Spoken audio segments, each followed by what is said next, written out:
outside the arena prior to the game and spoke to one of the girls that you just saw. Also with us, podcast host, our friend Steele is back. Brandi, start with you. What was your reaction to how people reacted to you just standing up for women's sports, which to me is somewhat shocking because I thought the left was all about free speech? I just wish that co-owner, Celeste Keaton, had come up to me. I wish that I had been the one, because I was sitting front row with the girls. There was 6 of us total, and I was sort of chaperoning them. Their parents were sitting up a little higher and just keeping an eye on them. I wasn't right next to the 2 girls, one of them, Annalie Wilson, who just heard from.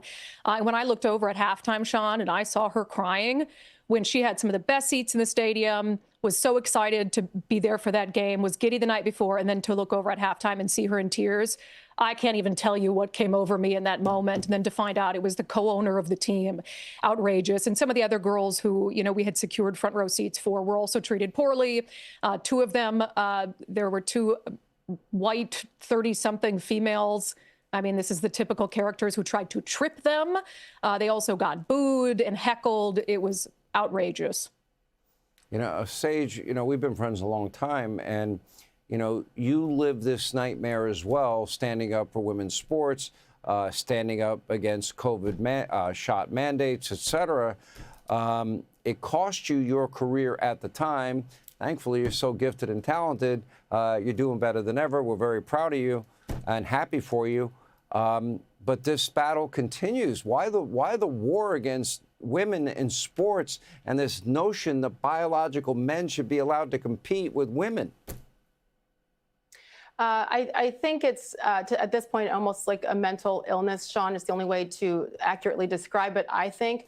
I do want to start by saying kudos. Hats off to those teenage girls who went out there and probably knew it might be a little bit hostile, but they did it anyway. Why? Because they witnessed somebody like Sophie Cunningham have the courage to stand tall for truth and science and facts. I want us to remember the irony of this video right now, and of certainly Celeste Keaton coming up and dropping F-bombs on these young women.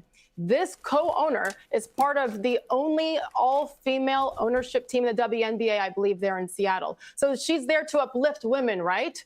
Right. That's what we thought. But then instead of uplifting young women to aspire to be like these basketball players, she goes down and she does the opposite, lambasting these young girls for just having their opinion that women belong in women's sports, not men. So the irony of that, the woman who says, no, we're uplifting women, but then crush them because they don't believe what you believe, that men apparently should be allowed in sports. So here's the key. We've got to continue to celebrate them for having the courage to do what they did, and celebrate people like Brandi, who are there organizing and making sure these girls know that they are not alone. That's the only way this stops, is if young women continue to speak up, because not enough men are. All the male athletes are quiet about this whole thing. So I'm sorry to these young women, but we need you to keep doing it.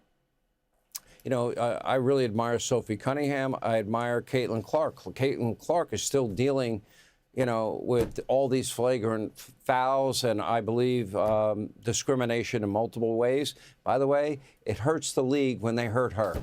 I mean, how ironic. Be sure to like and subscribe for all the Fox News latest on YouTube, and catch full shows streaming now on Fox One.